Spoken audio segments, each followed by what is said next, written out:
Cristo mandar. Amém. Convido agora o pastor Almir, que nos trará a mensagem.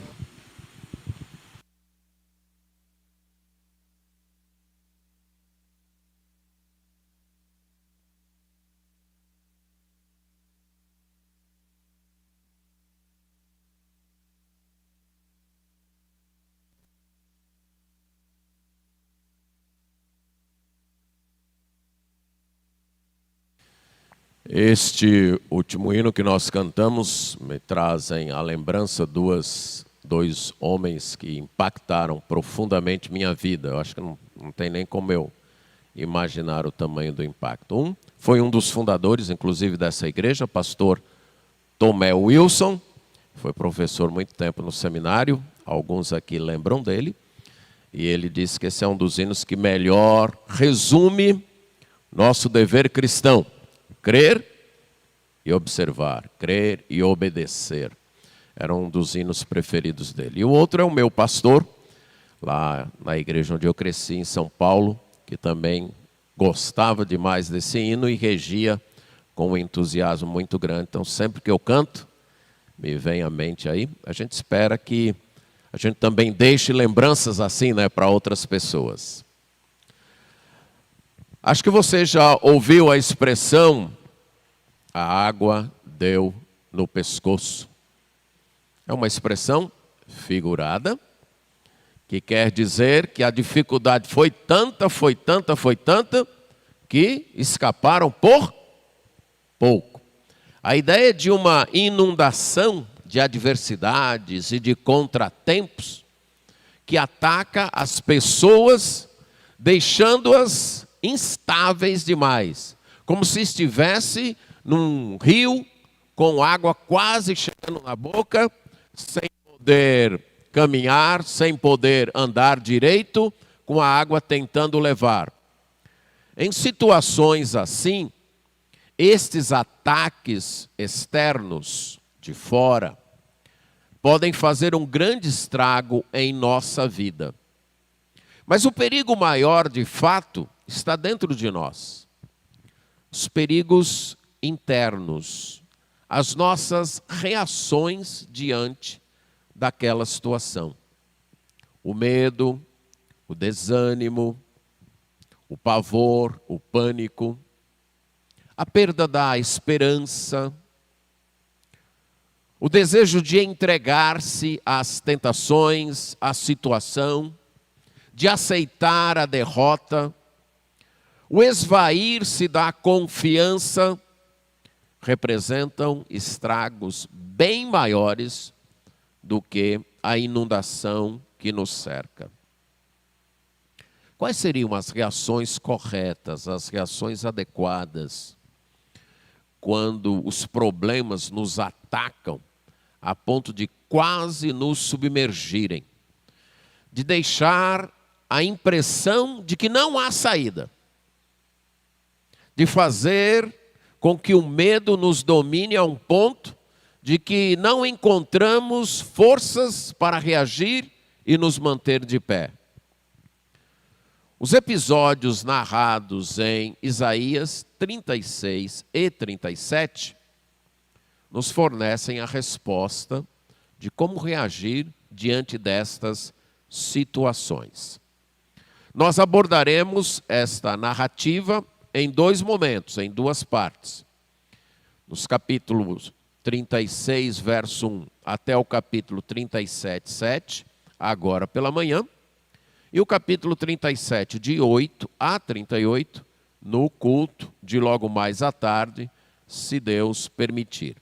Vamos ler agora o 36, verso 1 até o 37, 7. Talvez você estranhe como é que a gente está ultrapassando assim um capítulo, né? Então, eu já disse, mas vou repetir que quando a Bíblia foi originalmente escrita, ela não estava dividida em capítulos e versículos, certo? Era uma narrativa num rolo, nem em livros encadernados, como nós temos hoje, mas num rolo dividido em colunas, e não havia divisão nem em capítulos e nem em versículos. O único livro da Bíblia que tinha, podemos dizer assim, uma divisão de unidades semelhante aos dos nossos capítulos hoje era o livro de Salmos. Fora isso, todos os outros livros eram uma narrativa contínua, em colunas, num rolo, e não havia divisão em versículos. E cada livro ou cada coleção de livros era num rolo, certo? Depois que a Bíblia passou a ser encadernada, aqueles rolos foram cortados em 2 colunas, encadernados, costurados num caderno, que passaram a se chamar de códices. Então puderam reunir todos os livros da Bíblia num mesmo volume, num mesmo códice. E aí, depois de mais de 1000 anos, foi que alguém teve a ideia de dividir em capítulos, certo? Para auxiliar, para achar mais rápido, né? A Bíblia estava começando a ser distribuída, então, para que as pessoas pudessem localizar uma passagem mais rápida, então foi feita a divisão em capítulos. E quase, estou bem certo, 300 ou 500 anos depois, aí alguém fez a divisão em versículos, certo? Então, não faz parte da história da Bíblia. E nem sempre essa divisão foi feita, na minha opinião pelo menos, de modo adequado, de modo correto. Por isso que algumas vezes a gente ultrapassa a leitura ou um determinado capítulo, a gente só explana a metade ou parte dele, porque nem sempre a divisão obedeceu critérios literários, eu vou dizer assim, ok? Então vamos ler capítulo 3, só a título de explicação, porque que algumas vezes a gente não lê um capítulo inteiro, algumas vezes a gente ultrapassa um capítulo, e a razão então é essa, que essa divisão foi um tanto artificial, podemos dizer assim. Capítulo 36 diz assim: no ano 14º do rei Ezequias, subiu Senaqueribe, rei da Assíria, contra todas as cidades fortificadas de Judá e as tomou. O rei da Assíria enviou Rabsaque de Laques a Jerusalém ao rei Ezequias com grande exército. Parou ele na extremidade do aqueduto do açude superior, junto ao caminho do campo do lavadeiro. Então saíram a encontrar-se com ele Eliaquim, filho de Ilquias, o mordomo, Sebna, o escrivão, e Joá, filho de Asaf, o cronista. Rabsaque lhes disse: dizei a Ezequias, assim diz o sumo rei, o rei da Assíria: que confiança é esta em que te estribas? Bem, posso dizer-te que teu conselho e poder para a guerra não passam de vãs palavras. Em quem, pois, agora confias para que te rebeles contra mim? Confias no Egito, esse bordão de cana esmagada, o qual, se alguém nele apoiar-se, lhe entrará pela mão e atrás passará? Assim é Faraó, rei do Egito, para com todos os que nele confiam. Mas se me dizes, confiamos no Senhor nosso Deus, não é esse aquele cujos altos e altares Ezequias removeu e disse a Judá e a Jerusalém: perante esse altar adorareis?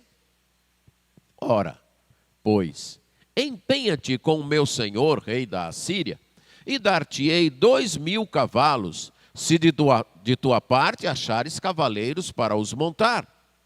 Como, pois, se não podes afugentar um só capitão dos menores dos servos do meu senhor, confias no Egito por causa dos carros e cavaleiros? Acaso subi eu agora sem o Senhor contra esta terra para destruir? Pois o Senhor mesmo me disse: sobe contra a terra e destrói-a. Então disseram Eliaquim, Sebna, Joá e Rabsaque: pedimos-te que fales em aramaico aos teus servos, porque o entendemos, e não nos fale em judaico aos ouvidos do povo que está sobre os muros. Mas Rabsaque lhes respondeu: Mandou-me acaso o meu senhor para dizer-te estas palavras a ti somente, a teu senhor?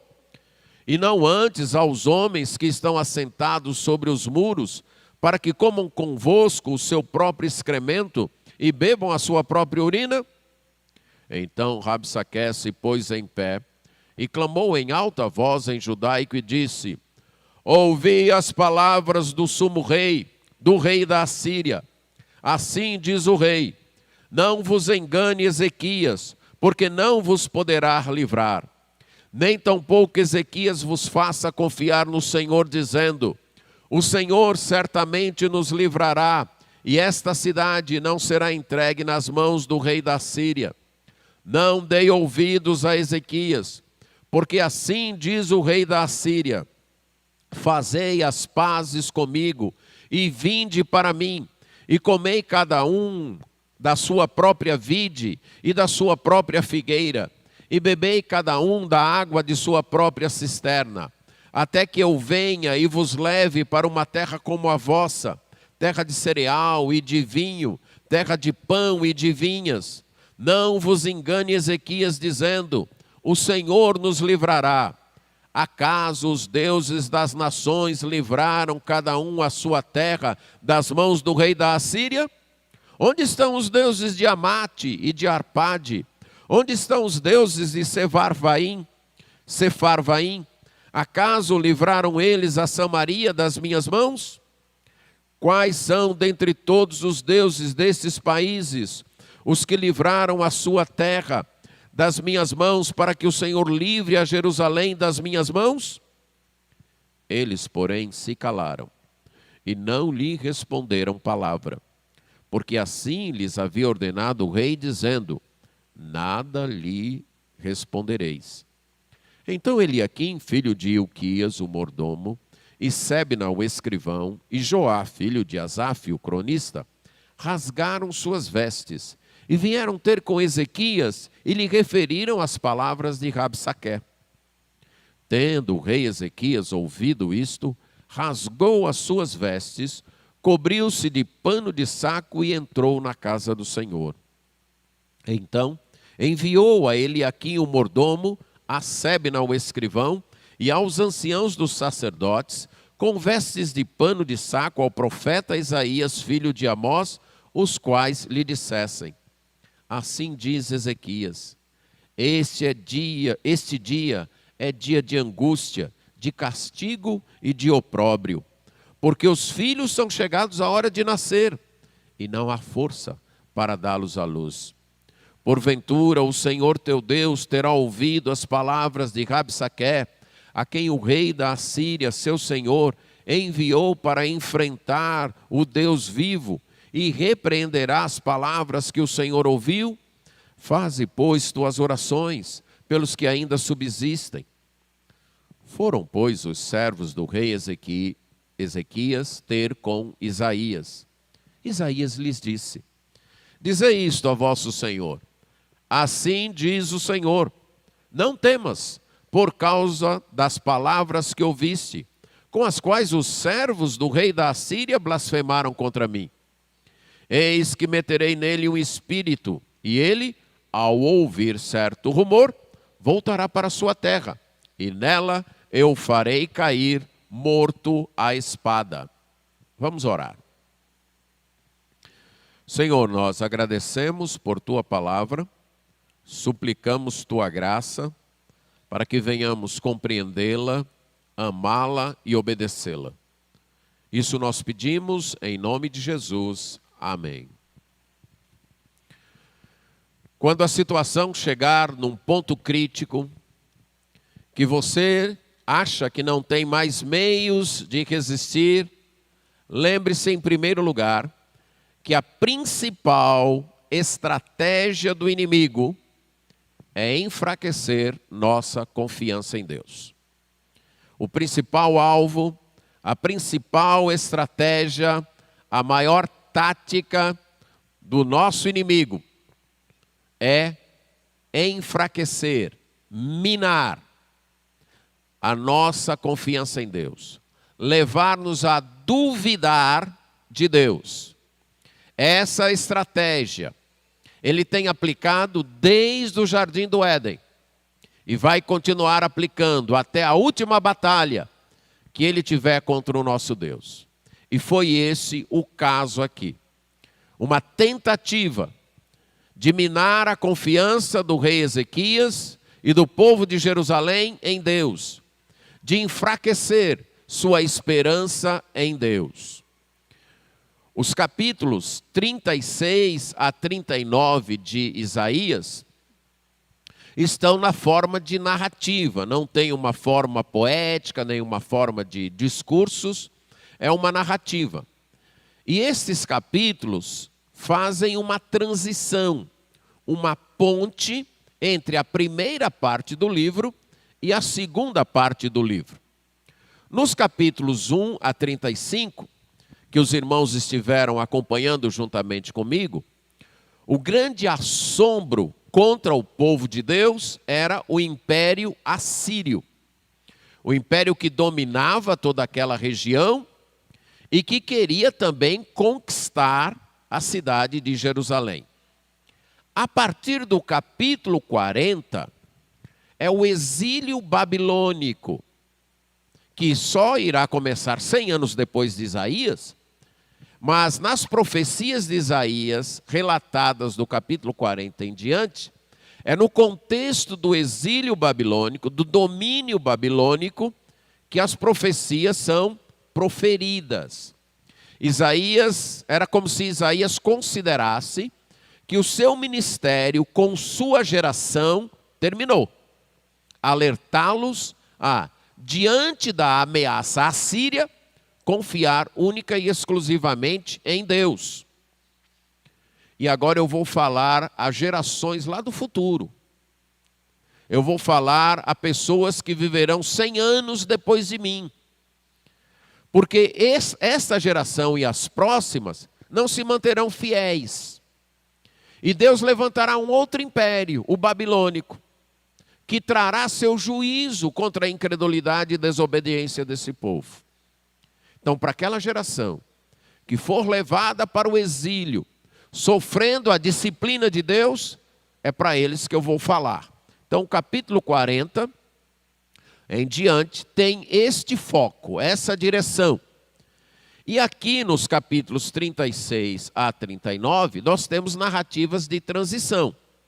Nos capítulos 36 e 37, o foco é a Assíria, a crise com a Assíria. Já nos capítulos 38 e 39, a narrativa pressupõe o avanço babilônico, o crescimento do império babilônico, que será chamado neobabilônico. E aqui nós percebemos claramente que Isaías ordena seu livro não seguindo um roteiro cronológico, porque os episódios narrados em 38 e 39 ocorreram antes destes episódios narrados em 36 e 37. A ordem que ele dá é de acordo com o roteiro que ele quer enfatizar, da confiança única e exclusiva em Deus. Essa narrativa desses capítulos, ela é quase que integralmente repetida em 2 Reis, capítulos 18 a 20. Creio eu que o autor de Reis usa o livro de Isaías como sua fonte, dando então um certo alvo, um certo aspecto um tanto diferente. Esses dois capítulos aqui, o 36 e o 37, que nós abordaremos hoje, parte pela manhã e parte à noite, eles fazem então uma espécie de paralelo com os capítulos 7 e 8, narrando um episódio que havia acontecido mais ou menos 30 anos antes. E aqui fica claro também o modo como Isaías ordena o livro dele para enfatizar a ideia de que o povo de Deus deve confiar exclusivamente em Deus. Ali nos capítulos 7 e 8, Isaías está narrando uma crise ocorrida no tempo em que o rei era o pai do rei Ezequias, era Acás. e que a ameaça era da parte das nações de Samaria e de Arã, que queriam forçar o rei Acaz e o povo de Judá a fazerem uma aliança para ficarem contra a Assíria. E o rei Isaías desafiou o rei Acaz a confiar única e exclusivamente em Deus. Só que o rei Acaz fracassou. Ele preferiu seguir, além de confiar em Deus, seguir outros caminhos. Agora Isaías nos conta uma crise, como eu disse, ocorrida 30 anos depois, com o filho de Acaz, e que o mesmo desafio é feito: confiar exclusivamente em Deus. E aqui Isaías nos mostra que Ezequias confiou. É como se Isaías quisesse nos dizer: olha o que acontece quando não se confia, e olha o que acontece quando a gente confia. Olha o que acontece quando um povo decide não confiar em Deus. É aí capítulo 7 e 8. E olha o que acontece quando um povo decide confiar em Deus. Capítulos 36 e 37. Esses dois capítulos estão numa estrutura paralela, ainda falando do tipo literário, como espelhados paralelamente. Nós temos no capítulo 36, versos 1 a 3, uma introdução que coloca o contexto histórico. Aí depois nós temos nos versos 4 a 20, as palavras do rei da Assíria, a ameaça do rei da Assíria, através de um de seus oficiais, de um de seus comandantes. Aí nós temos a reação do rei Ezequias, de 36, 21 a 37, 4, como o rei Ezequias reagiu diante disso. E aí temos as palavras do profeta, as palavras de Isaías, 37, 5 a 7, e então o resultado. Aí começa a segunda narrativa, no capítulo 37, nós temos novamente ameaças do rei Senaqueribe, do rei da Assíria, desta vez através de uma carta que ele manda, também com fortes ameaças. Aí depois, de 37, 14 a 20, a reação do rei Ezequias, como o rei Ezequias reagiu.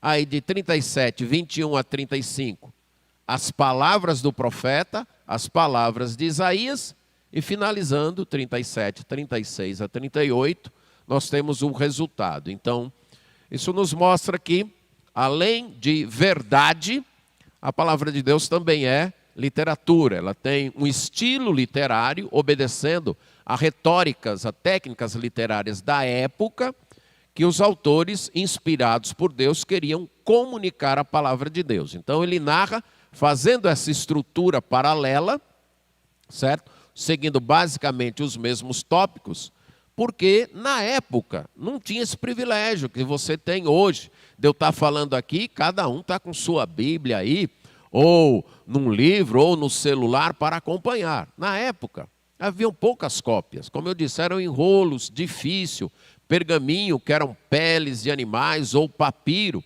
que era um material um tanto diferente, mas que também era caro, e as pessoas só podiam ouvir.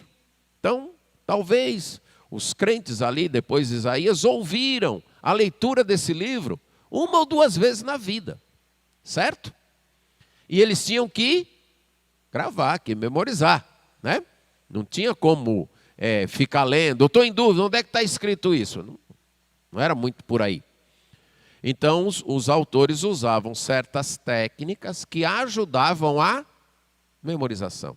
Então, quando eles colocavam assim numa estrutura paralela, isso ajudaria. A primeira narrativa foi assim, a segunda foi narrada de modo semelhante, ajudaria as pessoas a preservarem em suas mentes o conteúdo. Visto o contexto literário, vamos ver um pouco o contexto histórico. O rei Senaqueribe, rei da Assíria, assume o trono do Império Assírio com a morte de seu pai, mais ou menos uns 4 anos antes desse episódio aqui, esse episódio que foi narrado aqui ocorrer, em torno do ano 705 a.C.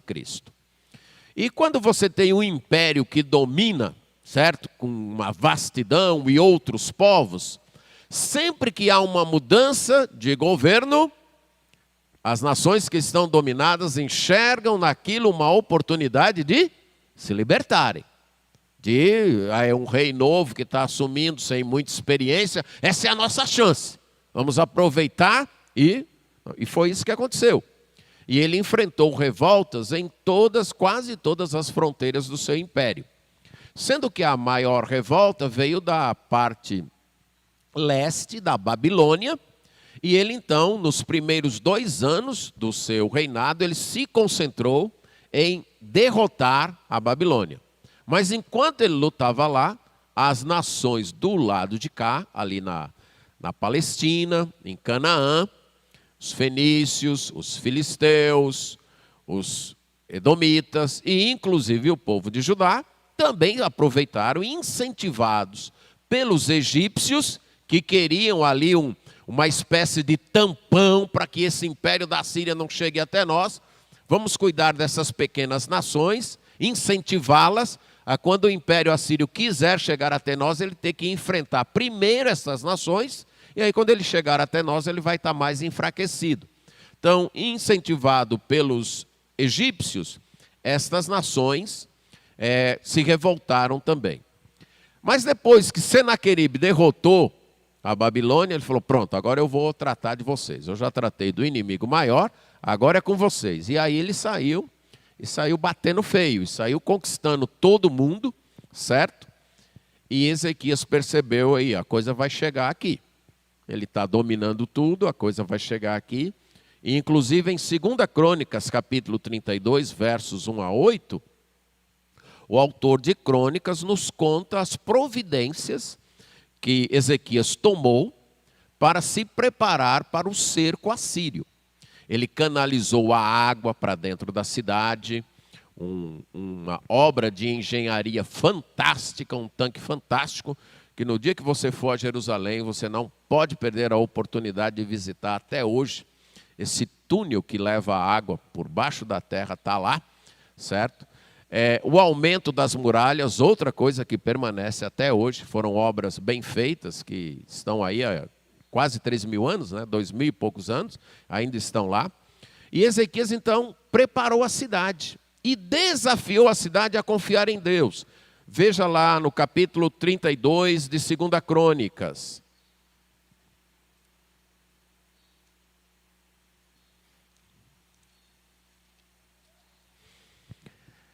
Nos versos 1 a 8, ele percebe que Senaqueribe estava resolvido a ir contra Jerusalém, capítulo 32, no verso 2 Crônicas 32, verso 2. 2 Crônicas 32, 2. Ele percebe, o Senaqueribe vem aqui bater na gente. Então ele tapam as fontes de água fora da cidade e canalizam essas fontes de água para dentro da cidade. Eles restauram as muralhas e levantam outro muro por fora para proteger a cidade. Prepara militarmente, verso 5, e ele faz um desafio. Versos 7 e 8. Olha, sejam fortes, não tenham medo, não se assustem. Ele tem uma multidão grande de soldados, de exércitos, mas o que está conosco é maior. Ele tem o braço de carne lá dele, mas conosco está o Senhor nosso Deus para nos ajudar. E assim Ezequias, animou o povo. É aí que você entende por que o rei da Síria ataca a questão da confiança, da esperança. Porque Ezequias, o rei, fortaleceu a confiança do povo. Disse, olha, o inimigo é maior do que a gente, é claro. Ele tem um exército bem maior do que nós. Nós só somos uma cidade. Eles dominam todo este mundo. Mas vocês não podem esquecer que nós temos Deus do nosso lado. Então, confiem em Deus. A princípio, Ezequias ficou inseguro e fez uma aliança com o rei Senaqueribe. Quando o perigo chegou mais perto, ele fraquejou. E vocês, aqueles que estão acompanhando, lembram que eu disse que numa situação assim, ou naquela situação, haviam 3 partidos ali em Jerusalém, certo? Havia o partido pró-Assíria, que era o partido que aconselhava o rei Ezequias, dizendo o seguinte: olha, rei, a melhor coisa é a gente fazer uma aliança com esse império aí, porque aí a gente paga os impostos e ele deixa a gente em paz. Havia o partido pró-Egito, que dizia: não, que conversa de aliança com a Síria, eles vão acabar com a gente. Vamos fazer uma aliança com o Egito, e quando a Síria atacar, o Egito vai mandar forças para nos proteger. E havia um partido menor, que basicamente era Isaías e os que acreditavam nele, que dizia negativo. Nem aliança com a Síria, nem aliança com o Egito. Nós já temos uma aliança com Deus. E nós temos que confiar nele. Mas Isaías foi voto vencido, e aqueles que estão acompanhando viram como isso foi tratado nos capítulos 28, 29, 30 do livro. Como Isaías tratou isso, mostrou. Inclusive eles fizeram uma aliança com o Egito, escondido de Isaías, porque sabia que se Isaías soubesse, ele ia ficar contra. E aqui, quando percebeu que a aliança com o Egito não ia dar muito certo, Ezequias faz uma aliança com a Síria. Isso está narrado lá em 2 Reis, capítulo 18, versos 13 a 16. Ele fez uma aliança, ele tirou o ouro que estava na casa de Deus, no templo, para mandar para o rei Senaqueribe, para dizer: vai embora, me deixa em paz. O rei Senaqueribe recebeu todo aquele ouro, toda aquela prata, que foi muito, e depois de ter derrotado todas as outras pequenas nações, só faltava Jerusalém. Ele falou: quer saber de um negócio? Eu vou ficar com o ouro e a prata que ele me mandou, e ainda vou tomar a cidade dele. Ele traiu, o rei Senaqueribe traiu a aliança, o acordo feito. E era assim que os reis assírios e outros poderosos da época agiam, é assim que eles, na maioria das vezes, agem, né? Usando o poder. E ele fez isso. E isso deixou claro para Ezequias que só tinha um refúgio, que era o Senhor. Não tinha outra escapatória. Fiz aliança com o Egito, não deu certo. Agora, fiz com a Assíria, ele trai e vem, além de ficar com o meu ouro, ficar com a minha prata, que eu tirei do templo de Deus para poder ele me deixar em paz, lá vem ele contra a gente. É nesse contexto que se desenrola isso aqui. A Assíria tinha uma política imperialista que pretendia criar uma única cultura no mundo. Eles faziam isso motivados por ganância, poder, dinheiro, mas também com uma motivação religiosa. Eles tinham o deus deles, Assur. Eles se acreditavam uma civilização superior e que o mundo só ficaria bem quando todas as pessoas fossem como os assírios, adorassem os mesmos deuses, tivessem os mesmos costumes e assim por diante. Então havia uma motivação ideológica, religiosa, muito forte por trás disso. Seria uma expressão, uma equivalente à expressão nova ordem mundial. Os reis, os imperadores assírios, queriam e estavam convictos de que tinham a missão divina de estabelecer uma nova ordem mundial. Um novo estilo de vida, um novo estilo de governo, e aí o mundo vai funcionar. E para isso a gente tem que afastar tudo quanto é inimigo do caminho e usar todos os meios possíveis. Então eles montaram um forte exército que chegava arrasando. Quando eles destruíam e tomavam um lugar, tiravam os governantes e colocavam os seus governantes. Nós já vimos isso acontecer lá quando eles tomaram o reino de Samaria. Isso já foi tratado até em Isaías. Eles pegavam as pessoas que moravam naquele lugar e levavam para outro lugar. Fizeram isso com o povo de Israel ao norte. A ideia era desenraizar o povo. Você tem toda a sua vida aqui, toda a sua história aqui. Aí você é forçado a ir para outro lugar. Você vai lutar naquele outro lugar, você vai se envolver em alguma revolta? Não, você não tem nada ali, nada é seu. você está perdido no mundo. Então essa era a psicologia por trás de tirar literalmente o chão das pessoas, tirar as raízes das pessoas, deixarem-nas soltas e forçarem-nas a se misturarem com outros povos. Aqui casassem com pessoas de outras nações, de outros costumes, criassem uma outra geração. Por quê? Porque isto anula a cultura daqueles povos. Isso acaba com a cultura daqueles povos. Estejam escutando e fazendo os paralelos para hoje, viu? Os nomes mudaram, mas a estratégia é a mesma.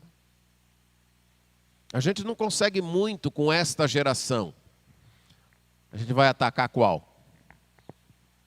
A próxima. A que está nascendo. Ok? Vamos tirá-los das casas, dos lares. Vamos impedir os pais de darem a devida educação. Vamos assumir isso. Vamos deixá-los sem raízes. Vamos cortar as raízes dos seus costumes. Vamos implantar uma nova cultura. Os nomes mudam. A estratégia é a mesma. E a gente tem que aprender a ler a Bíblia assim, vendo tudo que está envolvido naquele tempo, para poder entender o que ela quer dizer para a gente hoje. Então os assírios estavam fazendo isso. A gente leva, tira daqui é todo mundo meio família, tudo da mesma raça, a gente leva para uma raça diferente. Eles não têm como reagir. Aí nascem os filhos dele, começam a casar lá com outra raça. Daqui a pouco, estes costumes, esta cultura, estas ideias sumiram. Ninguém nem lembra mais. Ficam as nossas. Essa era a filosofia, era a ideologia por trás. Eles queriam destruir as identidades nacionais. E aí eles tocavam o terror mesmo, certo? Quando eles encaravam uma cidade que ficava contra, eles partiam para cima, dominavam, e depois de conquistarem, eles empalavam as pessoas. Empalar é você pegar alguém e atravessar uma estaca na pessoa e deixá-la lá de pendurado, morrendo, certo? Pegar alguém vivo, você prepara uma estaca aí, coloca a estaca na pessoa, enfia a estaca na pessoa e deixa ela lá. Ao redor da cidade, para quem passar a ver, olha aí o que a gente faz, com quem fica contra a gente faz isso aí, ó. Eles também, uma outra prática era dominar, cortar as cabeças dos inimigos e amontoar as cabeças logo na entrada da cidade, para quem, olha aí, ó, quer ficar contra a gente? Olha aí, o que aguarda, olha o tanto de cabeça aí, montão de cabeças. Eles também poderiam reunir toda uma família dentro de uma casa e tocar fogo. Pai, mãe, filhos, está contra a gente? Tá, pronto, está aqui. Entra aí, cerca, toca fogo, morre todo mundo. Se tinha um grande guerreiro, se os inimigos tinham um grande guerreiro, pronto, a gente sabe o que faz. Prende, arranca a pele, certo? E estica a pele nos muros da cidade. Esse aqui era o guerreiro de vocês, está aí, ó. Só ficou a pele, para vocês lembrarem o que a gente faz com quem fica contra a gente. Pronto. Aí você imagina o que Ezequias, entendeu agora o que Ezequias e o povo de Jerusalém estão esperando? O exército então chegou. Ele dominou, ele conquistou todas as cidades em volta. Inclusive, o próprio rei Senaqueribe, quando voltou para a Síria antes de morrer, mandou escrever isso e a arqueologia descobriu que ele fala dessa invasão, onde ele tomou 46 cidades de Judá e deixou o rei Ezequias lá dentro da cidade sem poder sair. Só que ele não conta a derrota, né? Não faz parte da narrativa dele a derrota. Mas aí então ele dominou todas aquelas cidades e aí ele manda uma embaixada aos seus mensageiros. Não, esses nomes aqui, esse nome, Rabsaqué, não é um nome próprio, é um título, é um oficial, um título de um oficial, seria uma espécie de comandante dele, para ir falar com o rei Ezequias. E o rei Ezequias manda para ir falar, para ir atender, 3 oficiais seus, Eliaquim, que era o administrador do palácio, seria como se fosse equivalente hoje a um prefeito da capital. Sebna era o secretário do rei, o encarregado de toda a correspondência. E Joá, que era o historiador, o arquivista, o cronista, aquele que cuidava das memórias do reino. Então eles vão se encontrar, eles vão junto ao caminho do campo do lavadeiro, e aqui um outro paralelo com a narrativa de 7 e 8, que Isaías encontrou com o rei Acaz nesse mesmo local, que era no caminho do açude, e como as águas corriam, eles deixavam um lugar para as pessoas lavarem as roupas e esticarem as roupas, certo? Os mais antigos aqui, esse pessoal mais novo talvez nem conheça esse verbo, quarar. Os mais antigos conhecem esse verbo?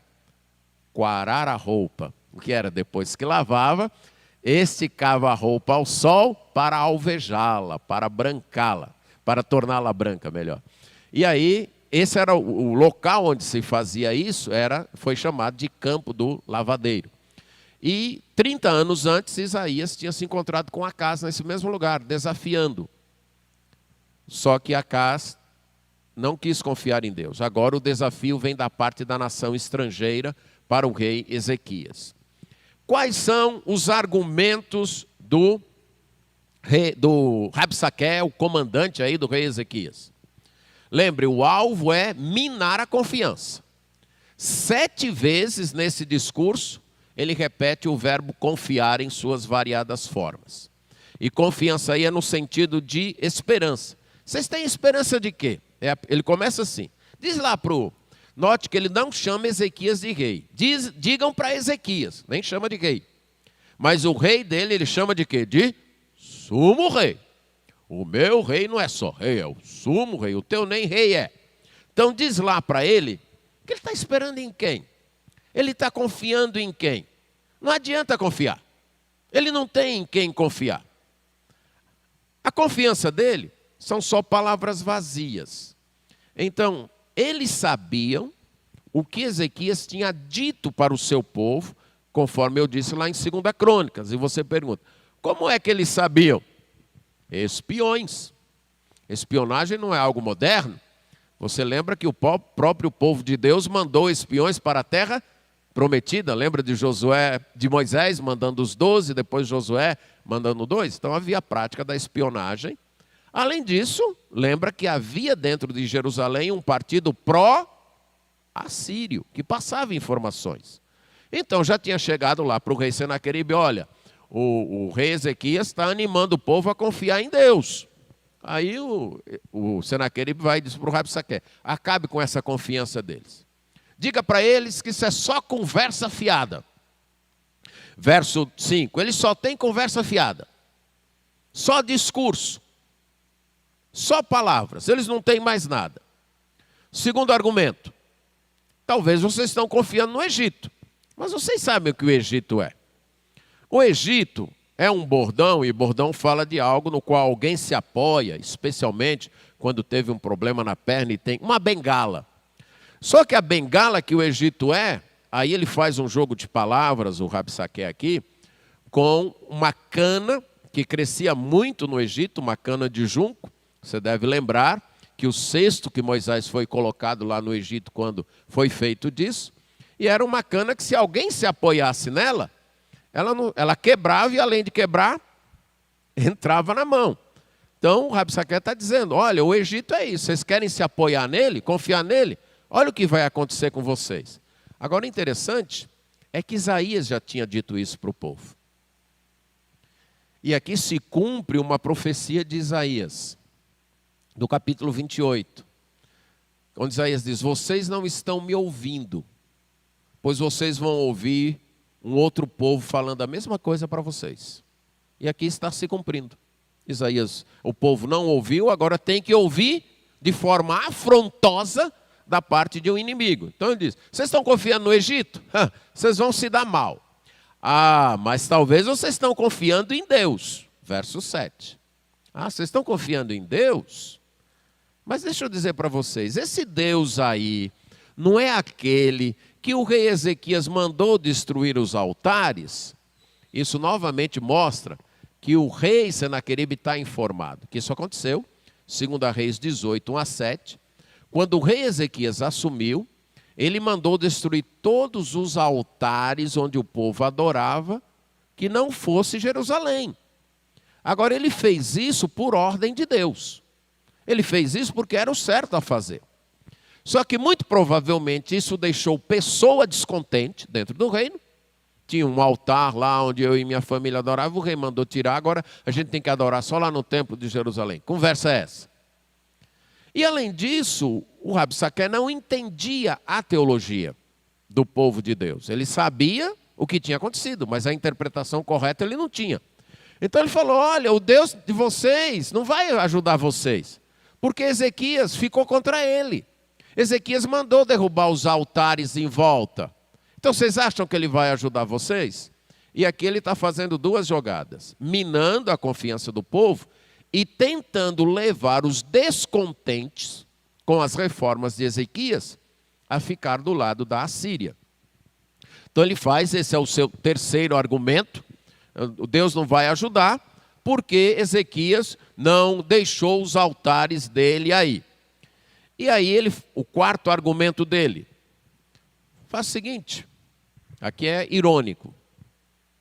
Se vocês conseguirem arrumar 2.000 soldados cavaleiros, eu falo para o meu rei emprestar para vocês 2.000 cavalos. Só para vocês entrarem nessa guerra com a gente. Sabe aquelas brincadeiras quando criança a gente faz, de disputa? Eu dou 2 de lambuja. Tem essa expressão aqui? Dá 2 de lambuja. Quer dizer, eu deixo. Você já começa na minha frente com 2. Você vai ver como mesmo assim eu derroto você. É mais ou menos isso que o rei Senaqueribe está dizendo. Olha, eu dou 2.000 cavalos de lambuja aí para você. Para você guerrear contra mim. Mesmo assim você vai perder. Você vai perder porque primeiro você não tem 2.000 homens aí capazes de montar em cavalo para sair na guerra. E segundo, que eu posso mandar o meu menor esquadrão, o meu menor capitão, e ele ganha de você.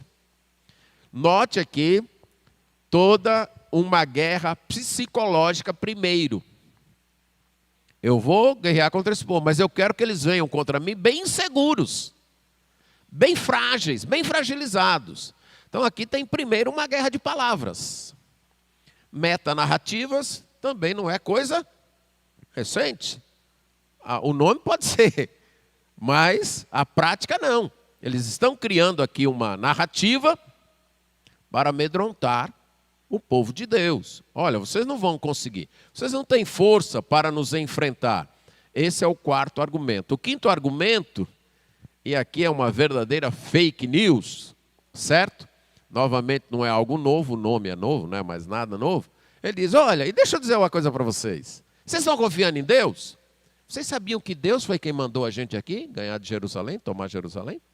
Aqui é uma mentira deslavada. Porque o próprio profeta Isaías já tinha dito que Jerusalém, Deus não ia permitir que os assírios dominassem. Mas aí ele diz isso no verso 10. Olha, deixa eu dizer para vocês que foi Deus quem mandou, foi Deus quem mandou eu tomar. Deus está do nosso lado. Deus não está do lado de vocês. Vocês não têm força para ganhar da gente. Vocês estão confiando em quem não pode ajudar vocês, que é o Egito. Vocês só têm palavras, só têm fala. E Deus não vai ajudar vocês porque vocês pecaram contra Ele. No caso dos altares ali que Ele havia feito. E não adianta isso. Aí, nesse momento, os enviados de Ezequias dizem, olha, vamos fazer o seguinte. Fala em aramaico e não em hebraico ou judaico. Porque, nesse momento, o Rabsaqué estava falando na língua comum, na língua do povão. E a língua internacional, a língua diplomática daquela região era o aramaico, certo? Dos embaixadores, dos diplomatas, porque era a língua franca, seria um equivalente mais ou menos ao inglês hoje, certo? Uma língua em que quase pessoas que têm que viajar muito, têm que ter porque é compreendida. Então era o aramaico. Então, estes enviados falavam aramaico, além de hebraico. E eles sabiam que Rabsaque também falava aramaico. Fala em aramaico, porque você fala só com a gente e o povo não entende. Aí o Rabsaque, mas vocês não me conhecem. Pois agora eu vou continuar falando em hebraico e alto. Porque eu não quero só que vocês saibam, eu quero que todo esse povo saiba. E aí ele usa uma expressão bem grosseira, uma resposta bem grosseira. Porque quando o meu rei cercar essa cidade e não deixar nada entrar nem sair, sabe o que vai restar para vocês comerem? As próprias fezes de vocês. E sabe o que vai restar para vocês beberem? A própria urina de vocês. É isso que o meu rei vai fazer com essa cidade. Então esse povo tem mais é que saber mesmo. E aqui a tática é jogar o povo contra o rei Ezequias. Novamente dividir o povo, levar o povo a desconfiar não só de Deus, mas também do próprio rei. E aí ele começa a falar ao povo, certo? Olha, Ezequias está enganando vocês, Deus não vai socorrer vocês. Ezequias está mentindo para vocês, pare com essa história de que Deus vai socorrer vocês, Ele não vai socorrer não. Ele não vai conseguir livrar vocês, não. É melhor vocês se renderem. Porque se vocês se renderem, vocês vão poder continuar um tempo nessa terra, colher as uvas de vocês, colher os figos, beber a água de vocês tranquilamente. E lá na frente o meu rei vai chegar aqui, vai pegar vocês e levar para uma terra melhor do que essa. Novamente, fake news. Mentira, porque eles não iriam fazer nada disso. Basicamente, se eles já tinham tomado as cidades em volta, toda a plantação já tinha sido destruída. Já não tinha mais vinha, mais figueira, não tinha mais nada disso. Ele está mentindo para ganhar o povo para o seu lado e isolar o rei Ezequias e a sua equipe. Então, ele propõe, rendam-se. E deixa eu dizer outra coisa, esse é o último argumento dele. Nenhum Deus livrou as outras cidades. Estudem aí o passado, vejam aí. Vejam o Deus daquela cidade, a Arpade, a Mate, aí ele sai listando as cidades. Algum Deus conseguiu parar o nosso rei? Não. E vocês acham que o Deus de vocês vai conseguir? Vai nada. Então se entreguem. Essa é a arma do inimigo. Destruir nossa confiança em Deus. Lembre-se disso. Nas crises, a voz do inimigo será sempre: não vale a pena confiar em Deus. O que Deus disse não é verdade. Não é bem desse jeito. Ou eles vão deturpar com interpretações erradas, como Rabsaque fez, ou vão mentir deslavadamente mesmo. Mas a ideia é: esse livro está errado. Esse livro não é digno de confiança. Ou dar uma interpretação que distorce esse livro. Essa é a tática do inimigo. Sempre foi e até o seu fim sempre será. Ok?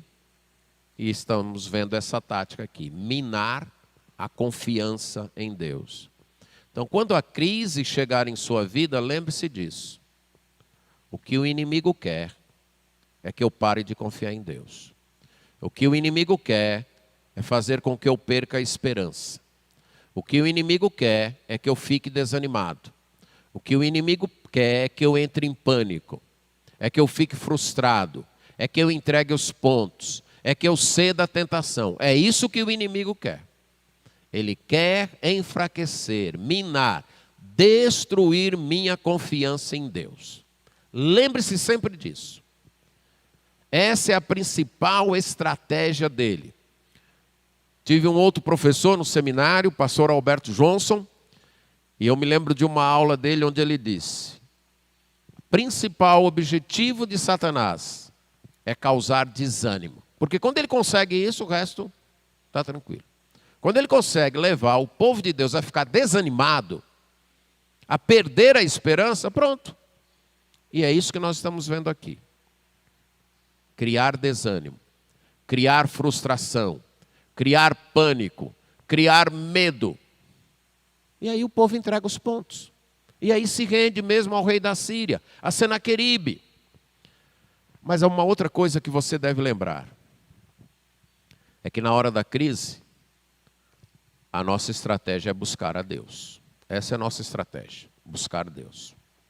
E aí quando ele termina de falar, os enviados do rei rasgam suas roupas, sinal de tristeza, de angústia, se dirigem ao rei Ezequias, e o rei Ezequias também rasga suas vestes e se cobre com um pano de saco, um tecido grosseiro, feito de peles de animais, que era utilizado para expressar tristeza e contrição. Buscar a Deus com arrependimento. Buscar a Deus com humilhação. Você não vê aqui, eles, olha, essa cidade é sua, então eu exijo, eu reivindico. Você não vê isso. Você vê um rei humilhado. Você vê oficiais humilhados, arrependidos, angustiados e manifestando essa angústia diante de Deus. Na hora da crise, deve-se buscar a Deus com humilhação, com humildade.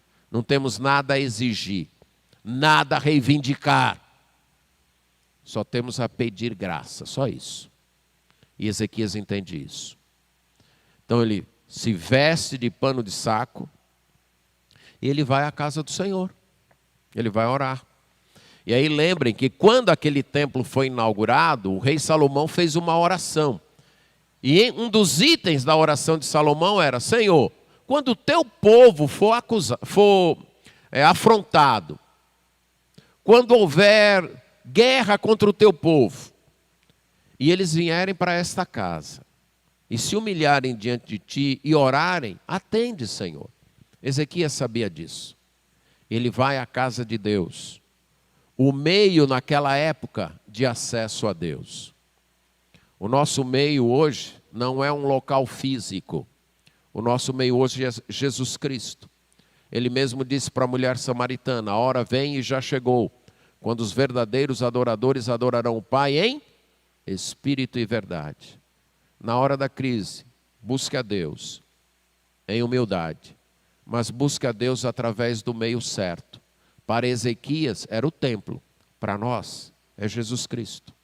É confiando no Senhor Jesus Cristo, confiando nos méritos dele, no que ele fez. Chegue a Deus através do Senhor Jesus Cristo. Busque a Deus em oração. Ele vai à casa do Senhor para orar. Muitas vezes a crise bate e a oração é a última coisa que a gente lembra. Fica um desespero correndo para lá, um desespero correndo para cá, briga com isso, grita com aquilo, tenta isso, tenta aquilo, e não ora. E deveria ser a primeira coisa. Se colocar diante de Deus em oração. Mas busque a Deus discernindo o real problema. Ezequias entende que o maior problema não era Senaqueribe e nem a Assíria.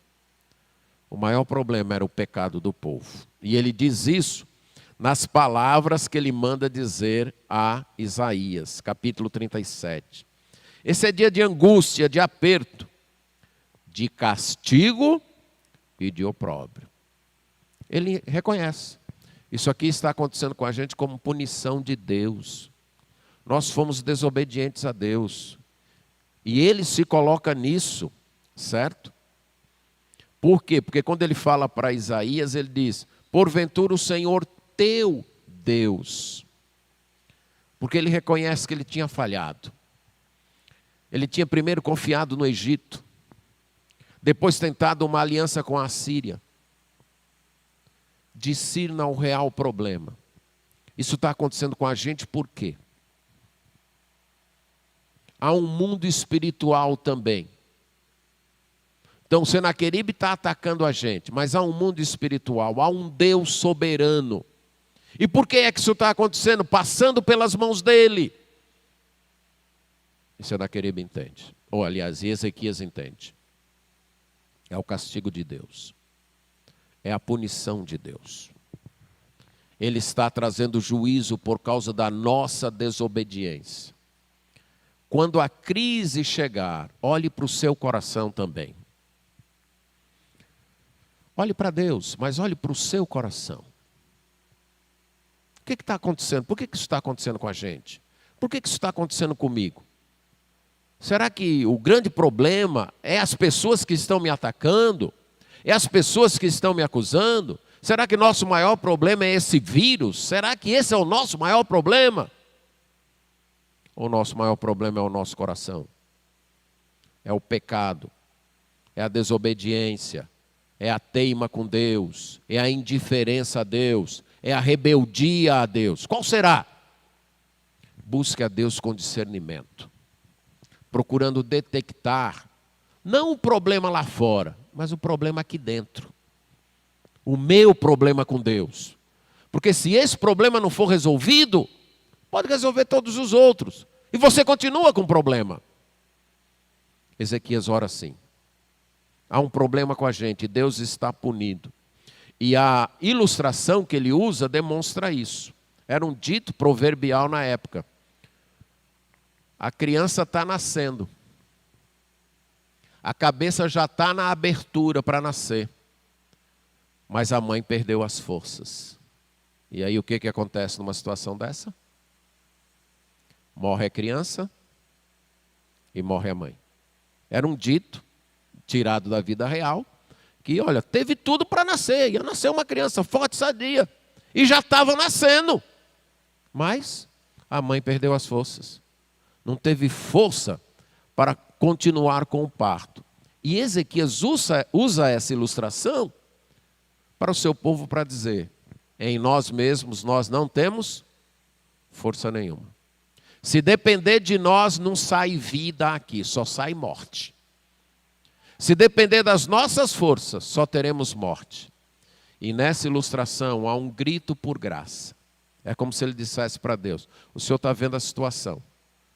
Nós não temos forças, nós não temos recursos, nós não temos como resolver esta situação.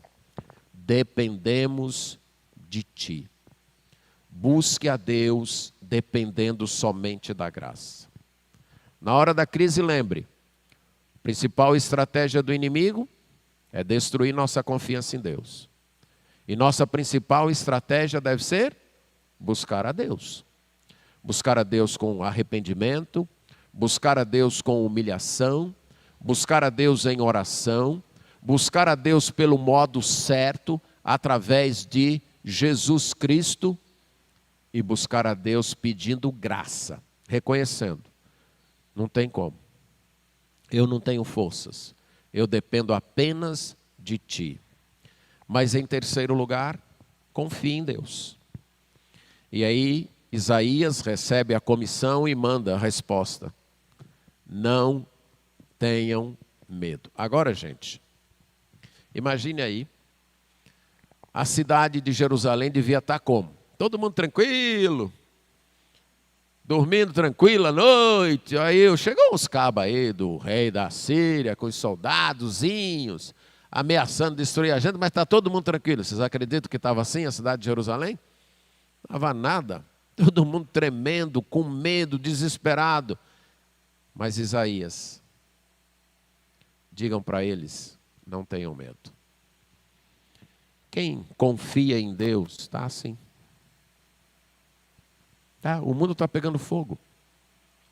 Mas há um Deus no céu. Há um Deus no controle. Há um Deus dirigindo. Então digam para o rei Ezequias, não tem medo. Sossega o coração. Acalma a tua alma. Deus diz para ti, não tenha medo. Porque eu me identifico com essa cidade. Estas palavras que os servos aí do rei da Assíria disseram, foi contra mim. Deus diz, eles blasfemaram contra mim. Eu estou com vocês. O que é feito contra vocês, é feito contra mim. Eu estou com vocês. Ele blasfemou contra mim. E eu estou no controle. Ele acha que é ele que manda, que ele faz e acontece. Ele acha que ele é o dono do pedaço. Mas eu não vou precisar de muita coisa, não. Eu só vou colocar um rumor na cabeça dele. Só isso. Eu vou só perturbar o juízo dele com um rumor. E ele, vai embora e vai morrer lá na cidade dele, longe daqui. Ele não vai entrar em Jerusalém. Isaías manifesta essa confiança em Deus. Num Deus que está no controle da situação. Num Deus que se identifica com o seu povo. Num Deus que controla até os pensamentos das pessoas. Até os pensamentos do rei, do grande rei Senaqueribe. E um Deus que controla a vida das pessoas. Ele vai voltar para a cidade dele. E lá ele vai morrer. Esse é o meu plano. Quando a crise chega, lembre-se, o principal alvo do inimigo é destruir nossa confiança em Deus. Lembre disso. Mas a nossa estratégia deve ser buscar a Deus. Buscar a Deus em arrependimento. Buscar a Deus em humilhação. Buscar a Deus em oração. Buscar a Deus através do modo certo, através de Jesus Cristo. Buscar a Deus pedindo graça.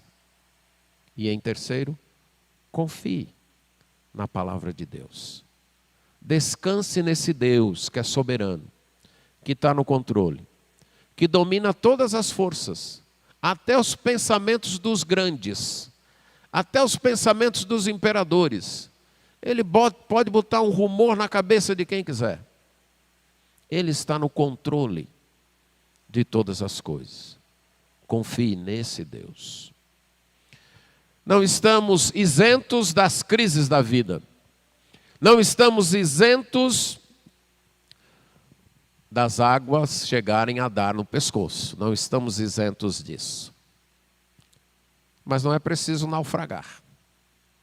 Não é preciso se entregar. Não é preciso entrar em pânico. Não é preciso deixar o desânimo dominar. Não é preciso. Busque a Deus e confie em Deus. Ele está no controle de tudo. A arrogância do inimigo será destruída. E o povo que confia em Deus vai permanecer. E aí nós lembramos do que Isaías, 30 anos antes, tinha dito para Acás, o pai de Ezequias. Se você não confiar firmemente, você não vai permanecer. Naquela vez Acás não confiou. Desta vez, Ezequias confiou. E é a mensagem para mim e para você. Na hora da crise, fortaleça sua confiança em Deus. Persevere em confiar firmemente. Busque a Deus. Confie na palavra de Deus. É isso que nos faz vencer a crise. O resto da história a gente vê hoje à tarde, se Deus permitir.